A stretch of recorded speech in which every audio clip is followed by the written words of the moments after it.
Hello, j'espère que vous allez bien. Je vous prends pour entamer un nouveau carnet de lecture, un nouveau vlog. Je vais sans plus tarder vous montrer mes lectures en cours que je vous ai présenté du coup hier pour clôturer le précédent vlog, mais j'ai un petit peu avancé entre-temps. Donc tout d'abord, je suis toujours dans la lecture de Succession, donc L'argent, le sang et les larmes de Raphaël Baquet, pardon, et Vanessa Schneider, publié à la maison d'édition, donc le livre de poche. J'en suis à la page 136, donc en plein dans le chapitre dédié à la famille Pinault, sur 232 au total, pages que compte ce livre. J'adore cette lecture. Encore une fois, comme je le disais dans mon précédent vlog, ça va dépendre un petit peu de vos centres d'intérêt. Ça va pas évidemment intéresser tout le monde. Le fait de suivre les successions des grands entrepreneurs et des grandes familles euh, d'entrepreneurs français. Mais moi, en tout cas, c'est un sujet qui m'intéresse et donc je suis hyper contente de lire ce livre. Je trouve que ça se lit tout seul, que c'est vraiment très bien fait. Je suis presque par moments un peu dégoûtée qu'il n'y ait pas plus d'informations parce que c'est très bien écrit, c'est très direct. On va à l'essentiel, hein, on est bien sur un sujet qui est bien délimité, à savoir les successions. On a le niveau d'information qu'il faut tout autour pour bien traiter cette thématique-là, mais c'est vrai que par moment, la curiosité en fait nous pousse à vouloir connaître plus de choses et aller dans plus de détails, plus d'informations.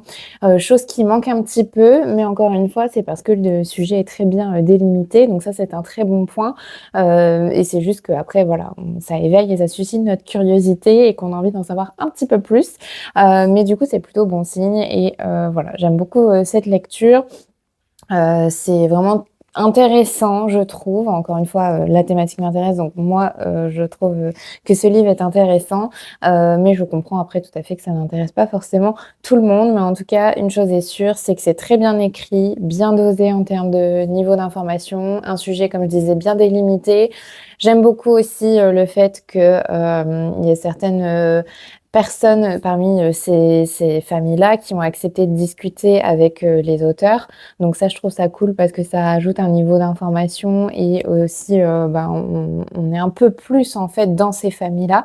On voit un peu plus l'envers du décor. C'est pas juste des informations qui ont été glanées à droite à gauche et qu'on a remis ensemble dans un livre. C'est vraiment aussi parfois des témoignages et des discussions qui ont eu lieu.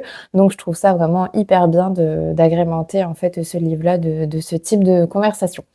Voilà ce que je peux vous en dire pour l'instant. J'aime beaucoup. Franchement, je vais regarder ce que font ces auteurs-là. Je sais qu'il y a une liste de livres qu'ils ont écrits. C'est la première fois, je crois, qu'ils écrivaient ensemble. Mais du coup, vous voyez, enfin d'ailleurs, c'est des autrices, je dis auteurs, mais c'est deux autrices. Mais voilà, il y a une liste assez longue pour l'une et pour l'autre aussi d'ailleurs. Voilà, elle a écrit pas mal de choses. Donc, j'essaierai de me renseigner selon les différentes thématiques qu'elles ont pu évoquer. Ça a l'air de tourner quand même beaucoup autour de la politique, j'ai l'impression. Mais en tout cas, voilà, je regarderai un petit peu et s'il y a d'autres choses qui m'intéressent, je pourrais me tourner quasiment les yeux fermés vers ces livres-ci parce que vraiment, j'adore la façon dont c'est écrit. Donc voilà, très bonne lecture. Ça se lit tout seul, donc trop cool. Et en parallèle, je continue toujours La guerre par d'autres moyens de Karine Thuil. J'en suis à la page 159. J'en étais à 114, je crois, hier quand j'ai clôturé le précédent vlog. Donc j'ai un petit peu avancé. Ça nous met ici. Donc j'ai lu tout ça, il me reste tout ça. Voilà. Écoutez, je suis un peu moins mitigée parce que là, les quelques chapitres que j'ai lus, j'ai trouvé ça assez pertinent dans l'histoire. Donc peut-être que c'est parce que j'étais malade que j'ai un peu subi, on va dire, certains passages et que j'ai trouvé ça un peu long. Mais pour l'instant, enfin en tout cas hier, ce que j'ai lu, donc une cinquantaine de pages, on va dire, j'ai trouvé ça pertinent, j'ai bien aimé. On découvrait surtout Hilda, qui est la deuxième femme en fait de l'ancien président. Donc on voit un petit peu comment est-ce qu'elle essaye de se faire choisir pour incarner une actrice, enfin pour incarner pardon, pour faire l'actrice et incarner un personnage dans un nouveau film, un petit peu l'envers du décor du monde du cinéma. Donc ça, c'était assez pertinent. Dans les autres chapitres ensuite que j'ai lus hier soir, il y a aussi un petit peu l'alcoolisme de Dan, encore une fois, le fait qu'il s'en rend compte et que tout le monde s'en rend un petit peu compte, mais ne disent pas forcément grand-chose. La recomposition de la famille, où voilà, ça fluctue. Il y a des moments où c'était un choix, comment dire, en fait, Dan a choisi de se séparer de sa première femme et de se mettre avec une autre femme et de faire un enfant, sauf que des fois, il remet en cause ce choix-là. Donc, on suit un peu tout ça, ses questionnements à lui, mais aussi vis-à-vis de son ancienne, enfin, de sa première femme, j'allais dire son ancienne femme, mais sa première femme. Donc voilà, c'est un petit peu les thématiques qu'on a suivies sur ces chapitres-ci. J'ai trouvé ça vraiment très intéressant. Il y a eu aussi une audition. Enfin, moi, je vais pas tout vous dire parce que le but, c'est pas que je vous résume l'histoire. Mais j'ai trouvé que c'était des thématiques pertinentes et bien traitées. Donc, pour le coup, hier soir, j'ai pas senti de longueur. Donc, je vous tiendrai au courant naturellement au fil de ma lecture, hein, au fil des pages, si je pense toujours ça ou pas. Un point que j'ai pas forcément dit dans les précédents rushs, c'est que on suit Dan Lehman qui parle pour lui-même, mais on suit aussi selon les chapitres en fait la vision d'autres personnes. Typiquement, on a la vision d'Hilda, on a aussi la vision de sa première femme. On va avoir vraiment plein d'autres visions et c'est pas juste Dan et son prisme à lui qui est évoqué ici, mais bien différents prismes selon les différentes personnes qui gravitent autour de lui. Et ça, je trouve que c'est un vrai bon point parce que ça dynamise un petit peu la lecture, ça évite justement ce qui est trop de longueur, parce qu'on voilà, on change de perception, on a les ressentis des uns des autres qui n'ont pas été, qui ne sont pas des politiques à proprement parler, mais qui gravitent autour d'un ancien président de la République et qui ont leur propre vie, leur propre choix, leur propre carrière. Donc, je trouve ça aussi pertinent de voir comment les choix de vie, les choix politiques de Dan influencent et impactent, par exemple, une carrière cinématographique ou une carrière d'écrivaine, avec leur perception, leurs émotions sur certaines thématiques à certains moments donnés. Donc, je trouve ça vraiment très, très cool. Ça, c'est un bon point que j'avais pas soulevé, mais ça mérite d'être souligné. Mais sinon, voilà, pas beaucoup plus de choses à dire que ça pour l'instant. Je vais continuer tranquillement cette lecture en alternant avec donc celle-ci. Voilà, je trouve qu'en ce moment, c'est des lectures hyper intéressantes que j'ai. Non pas que d'habitude j'ai des lectures pas pertinentes, mais là, pour le coup, j'ai l'impression d'être un peu stimulée, donc je suis contente. Voilà, voilà. Écoutez, au niveau lecture, c'est à peu près tout ce que je pouvais vous dire. Je compte terminer celui-ci ce soir parce que comme vous avez vu, j'en suis à la page 136 sur 232, je crois. Donc ça va aller assez vite, je pense. Et ça se lit vraiment tout seul. Enfin, pour les gens que ça peut intéresser, franchement, ça se lit tout seul. J'adore. Un petit truc que je vous ai dit dans le précédent vlog, mais que je vais corriger, c'est parce que quand je vous en ai parlé, j'avais lu une première famille et j'avais commencé une deuxième famille. Là, j'en ai lu 6 ou 7 au total. Je sais plus où j'en suis, à la 7e, je crois. Et du coup, c'est pas tout à fait vrai, donc je vais recorriger. Je vous disais dans le précédent vlog que, en gros, on suit un peu en 3 temps chaque famille. Donc, on va suivre d'abord l'explication un peu de l'histoire de l'empire qui a été façonné, l'empire entrepreneurial. Après, on va voir un peu comment ont évolué les enfants, voilà, la vie de famille, et ensuite, comment s'est passée effectivement un peu la succession. En fin de compte, c'est pas un schéma qu'on retrouve dans toutes les familles, dans tous les chapitres, parce qu'en fait, chaque chapitre est écrit et structuré d'une façon différente selon l'histoire. Et c'est vrai que ça fait sens. Typiquement, les Lagardère, ça a été une succession qui a été très très différente d'autres, sachant qu'il y a des successions qui ont été réalisées sur plusieurs générations, mais il y a aussi des successions qui n'ont pas encore été réalisées. Typiquement, la famille des Arnaud, donc comment il s'appelle? Bernard Arnault, voilà. Il n'a pas encore fait sa succession. Donc là, on va suivre, en fait, voilà, on nous présente sa famille, ses enfants, ses mariages et tout ça, mais on ne sait pas comment va être la succession. À contrario, on va lire aussi un chapitre sur les Muliez où eux, ça fait plusieurs générations déjà que ils se transmettent l'empire petit à petit avec leur façon de faire. Les Lagardère, il n'y a pas eu de succession vraiment parce qu'en fait, ça a été un peu une vente en continu de toutes les actions pour, voilà, en fin de compte, perdre l'empire au sein de la famille. Enfin voilà, donc du coup, comme chaque famille a sa propre histoire et n'en est pas au même stade, il y en a pour qui les successions, c'est déjà réglé depuis longtemps parce qu'ils ont prévu, il y en a qui n'ont rien prévu, il y en a qui ont une vision complètement, différente de ce que doit être une succession, d'un empire, d'un tel empire. Et puis il y en a pour qui, voilà, il est de coutume de faire des successions puisque c'est déjà des empires qui existent depuis un certain temps. Donc selon en fait, effectivement, l'histoire, de ces empires-là et de ces entreprises-là, c'est pas la même structure qu'on a dans chaque chapitre. Donc ça, c'est une correction que je voulais apporter parce que c'est ce que j'ai vu dans le premier chapitre, c'est ce qui semblait se dessiner pour les autres et c'est pas forcément le cas. J'ai retrouvé un peu cette structure-là dans une autre famille, je sais plus laquelle c'est. Sinon, grosso modo, non, il n'y a pas vraiment, en fin de compte, de structure dans l'histoire. Mais on nous résume quand même, toutes ces informations-là sont centralisées dans chaque chapitre. C'est juste qu'il n'y a pas la structure en 3 temps que je vous évoquais. Donc ça, voilà. Bon, après, ça vous change pas grand-chose, je pense, par rapport à mon avis, mais je trouvais ça pertinent de corriger quand même ce point-ci. Mais en tout cas, voilà, comme dit, on a bon niveau d'information, même s'il n'y a pas forcément de cadre et comment dire, d'ordre dans la délivrance des informations, disons. On a bien le bon niveau d'information et à chaque fois, on sait comment est constituée la famille. On a aussi, je trouve que ce qui est bien là-dedans, c'est qu'on nous explique un petit peu l'environnement, on va dire un peu économique et religieux des entrepreneurs et on voit à quel point ça peut impacter leur façon de penser et d'anticiper en fin de compte leur succession. Voilà. J'ai beaucoup aimé la famille Muliez parce que du coup j'ai découvert un petit peu comment c'était structuré, je connaissais pas du tout. Surtout qu'il y en a un des héritiers Muliez qui a, alors je sais pas si on dit Muliez ou Mulier, mais bon voilà, qui a accepté d'être interviewé et de participer à ce livre. Donc je trouvais ça hyper intéressant parce que pour le coup, je connaissais pas du tout le fonctionnement et c'est un fonctionnement très particulier, j'ai l'impression, et qui vend un peu du rêve entre guillemets aux autres entrepreneurs. Ils ont une façon de faire qui est bien à eux et qui a l'air de fonctionner tout en discrétion et tout ça. Donc je trouve ça hyper pertinent et j'ai bien aimé découvrir cette famille-là, cette structure-là. Et puis après, ensuite, toutes les autres grandes familles que je vous ai déjà énumérées. Là, actuellement, je suis dans la famille des Pinault.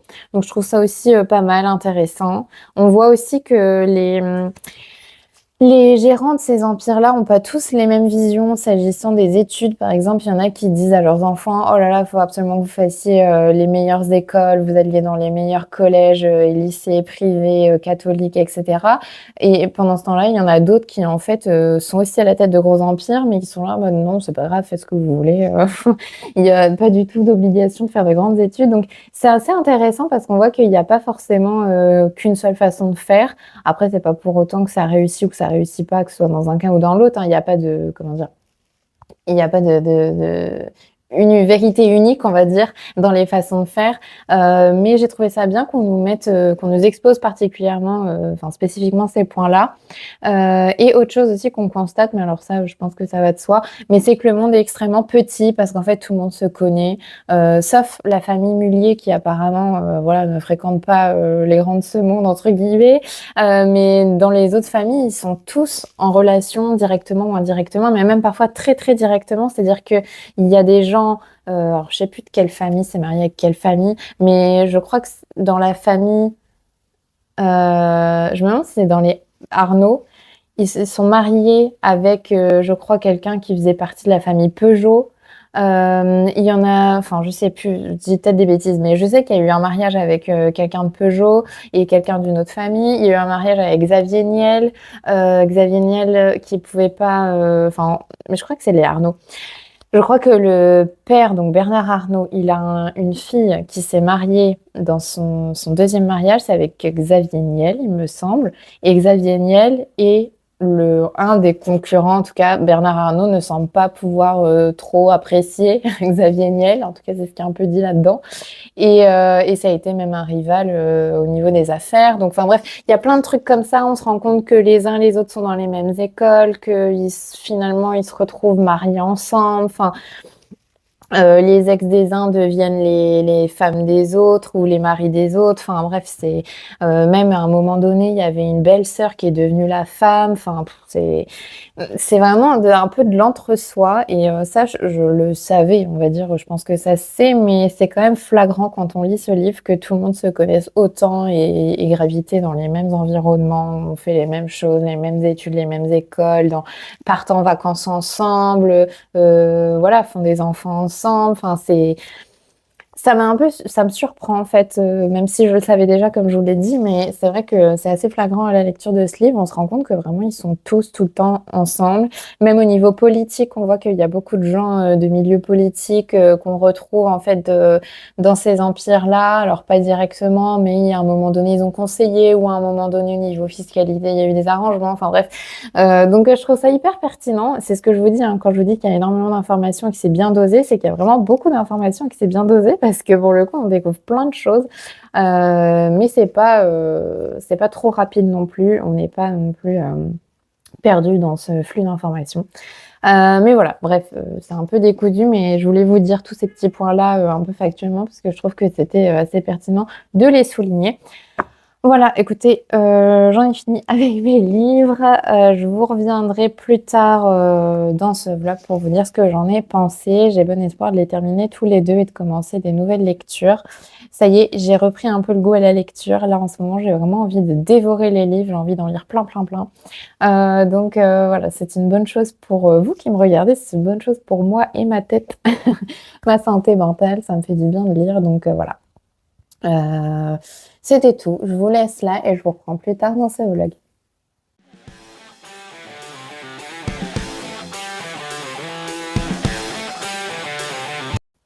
Hello, je vous reprends dans ce vlog, on est lundi et je reviens vous parler de mes lectures puisqu'il y a eu des petites avancées. Donc tout d'abord, j'ai terminé Succession, un livre dont je vous ai déjà beaucoup parlé et que j'ai beaucoup aimé découvrir. Ici, on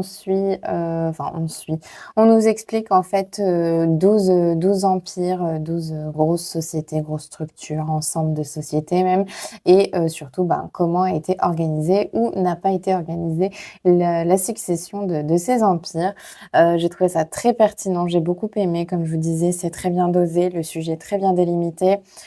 Ça, pour moi, ce sont des gros points forts. Il y a des familles qui m'ont plus intéressée que d'autres et donc des successions qui ont été plus pertinentes à mon sens que d'autres. Mais voilà, après, c'est une question un peu de goût personnel, on va dire. Mais j'ai trouvé que c'était très bien traité et j'ai beaucoup aimé cette lecture, vraiment. Encore une fois, le sujet peut ne pas vous convenir, hein, c'est pas forcément un livre grand public non plus. Mais voilà, si jamais c'est quelque chose qui vous intéresse, l'entrepreneuriat, les montages un petit peu pour organiser une succession ou juste connaître un petit peu l'envers du décor de ces grands empires, et je vous conseille vivement ce livre. Voilà, j'ai pas grand-chose d'autre à dire dessus, j'en ai déjà longuement parlé, donc je passe à autre chose. Ensuite, s'agissant de la guerre par d'autres moyens, je crois que je n'ai pas avancé depuis le dernier rush. Je vous avoue que j'ai du mal à me motiver à le continuer, mais je vais quand même le continuer et le terminer. C'est juste que je suis un petit peu plus lente. Donc voilà, pour l'instant, on va dire qu'il est un peu en stand-by. J'ai rien de plus à vous dire que ce que je vous ai déjà dit. Donc voilà, écoutez, on passe à autre chose. J'ai commencé et terminé un autre livre, une petite histoire qui est... c'est écrit des deux côtés. Qui est celui-ci, donc Le Petit Prince de Antoine de Saint-Exupéry. En fait, je n'ai jamais lu ce livre-ci, cette histoire-là, je crois. Et on avait à la maison une version illustrée. Voilà. Et du coup, je me suis dit, il faut que je le lise. Et donc, je l'ai lu. Je ne veux pas faire non plus un avis très détaillé dessus. Parce que voilà, je pense que tout le monde le connaît plus ou moins. C'est un livre assez court, c'est un livre plutôt pour enfants, mais il y a beaucoup de double lecture et des messages qui s'appliquent aussi aux adultes. Donc, j'ai bien aimé découvrir ce livre. Je trouve qu'il est vraiment très... Je trouve que c'est une histoire qui est très intelligente, très bien construite, même si par moments, c'était vraiment...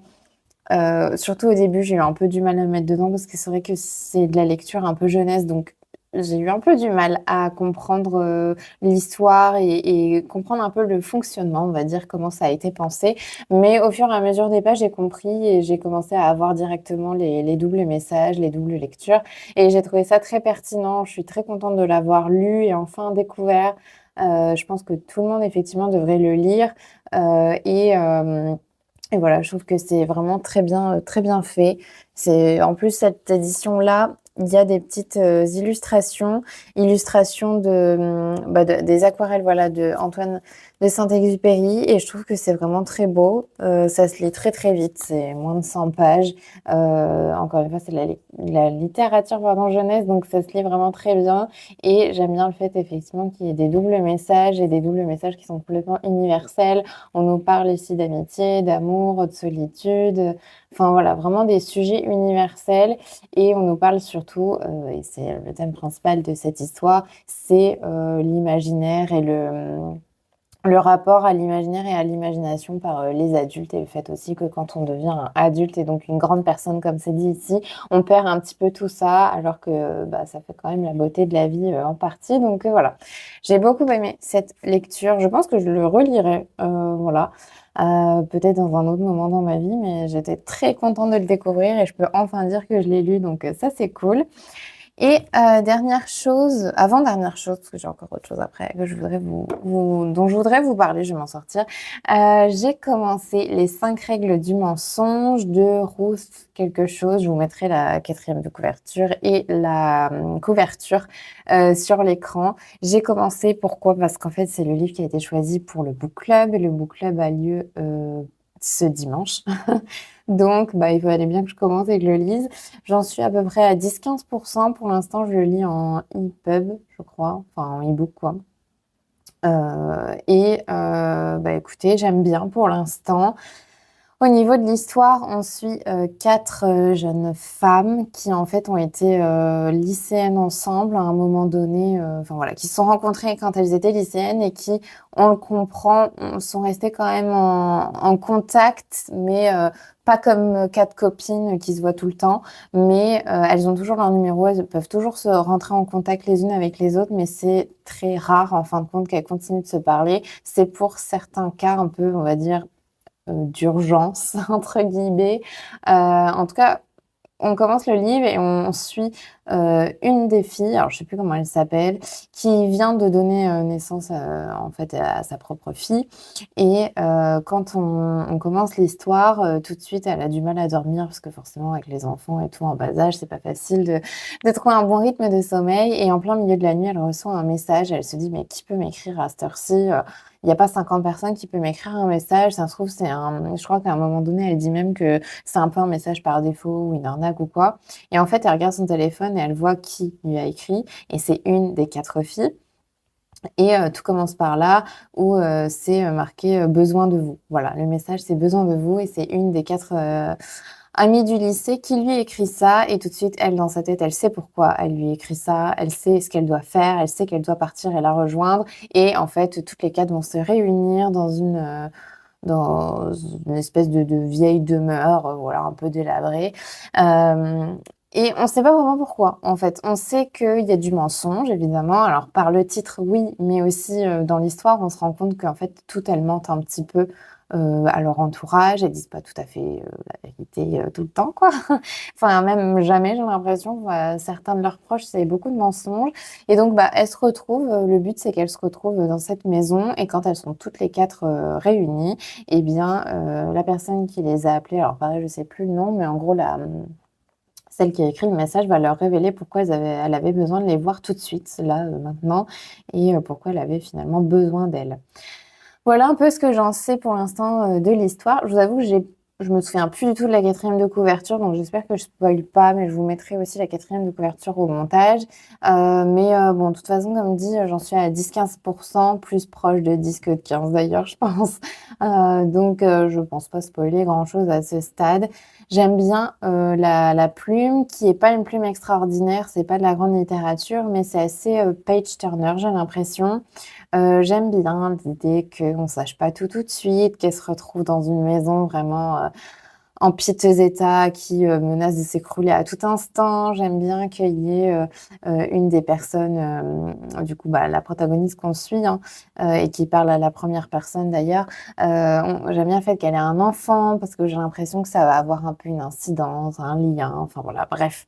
Et surtout chacune a sa propre vie et c'est plutôt des vies un peu «bien installées» entre guillemets. J'ai cru comprendre qu'il y en avait une qui était médecin, enfin voilà, tout leur réussit, on va dire, enfin peut-être pas à toutes, mais à certaines d'entre elles, tout leur réussit à peu près. Leur vie roule un peu comme sur des roulettes et pour autant, il y a quelque chose qui s'est passé et il y a des flashbacks aussi tout au long de l'histoire par rapport à la période où elles étaient, au lycée et en pensionnat. Donc voilà, j'aime bien pour l'instant cette histoire. Je peux pas vous en dire énormément plus parce que, comme dit, j'en suis vraiment qu'au début, mais je vous tiendrai informée lors du prochain vlog sans souci. Je pense que ça peut être une bonne lecture. Donc voilà, en tout cas, je mise beaucoup dessus. Et dernière chose que je voulais vous dire, c'est que, j'ai oublié de vous le dire déjà dans l'autre vlog, mais j'ai acheté un nouveau livre, et pas des moindres, puisqu'il s'agit de La Psy de Freda McFadden, publié aux éditions J'ai lu. Il est sorti donc en poche. J'avais très, très hâte qu'il sorte. De toute façon, tous les Freda McFadden, j'attends qu'ils sortent en poche pour les lire. J'ai déjà lu La femme de ménage 1 et 2. J'ai pas lu le 3. Je crois qu'il y en a un quatrième tome. Il y a ce livre aussi et il y a La prof qui vient de sortir. Mais apparemment, La prof, j'ai pas entendu de mon retour dessus. Donc, j'ai pas trop envie de le tenter. Mais en tout cas, La psy, il me faisait de l'œil, depuis un certain temps. Donc, effectivement, quand il est sorti en poche et bah, direct je l'ai pris. J'ai pas cherché à comprendre. C'est comme les femmes de ménage, enfin le deuxième tome de La femme de ménage, dès que je l'ai vu, je l'ai pris, parce que j'avais adoré le premier tome, de La femme de ménage. Là, on est sur une autre histoire. Je vous mets la quatrième de couverture comme ceci pour, gagner un peu de temps, même pour vous. Comme ça, vous voyez le prix aussi. Bon, c'est un secret pour personne, le prix, je pense, mais voilà. Vous faites pause si vous voulez lire et voilà, écoutez, j'ai trop hâte de le découvrir. Donc comme je disais, c'est pas du tout la même histoire que La femme de ménage, mais on est toujours sur du thriller, hein, de ce que j'ai cru comprendre, thriller un peu domestique et voilà, j'ai hâte de le lire. Je sais pas si ce sera une de mes prochaines lectures, pourquoi pas. Il fait C'est important quand même de dire le nombre de pages. 409 pages, voilà, 409 pages. Bon, j'ai envie de dire un peu comme les autres livres de Freda McFadden, je pense pas qu'il y ait de grosses différences. En tout cas, j'ai trop hâte de le découvrir et je voulais absolument vous en parler parce que je sais que Freda McFadden, elle est un peu lue, de tous, hein. Voilà, elle est un peu populaire avec, La femme de ménage et du coup, voilà, c'était tout ce que je voulais vous dire. J'ai pas acheté d'autres choses, j'ai pas commencé d'autres livres, j'ai pas écouté d'autres livres audio ni rien. Après, je pense que là, déjà, je suis bien, avec mon livre papier plus mon livre en, numérique. Voilà, je vais m'en sortir. Voilà, c'est tout ce que j'avais à vous dire. Je vais vous laisser ici. Je vais finir le montage de ce vlog pour vous le publier en temps et en heure. J'espère en tout cas que vous avez été, contents de me retrouver et que, vous avez surtout de bonnes lectures. N'hésitez pas d'ailleurs à me dire ce que vous êtes en train de lire, si, vous avez déjà lu celui-ci, que vous l'avez bien aimé. Qu'est-ce que vous pensez de La prof? Parce que de toutes les revues que j'ai vues, sur YouTube ou écrites, sur internet, apparemment, c'est un peu une déception et bah, ça m'intéresserait de savoir effectivement, ce que vous en pensez, si vous le lisez ou ce que vous en avez pensé si vous l'avez lu et bah, de même pour les autres livres et puis quant à moi, il ne me reste plus qu'à vous souhaiter une, belle fin de journée, bonne soirée, bonne journée, selon quand est-ce que vous regardez, ce vlog et puis surtout, j'espère que vous avez de bonnes lectures et je vous dis à la semaine prochaine pour un nouveau vlog.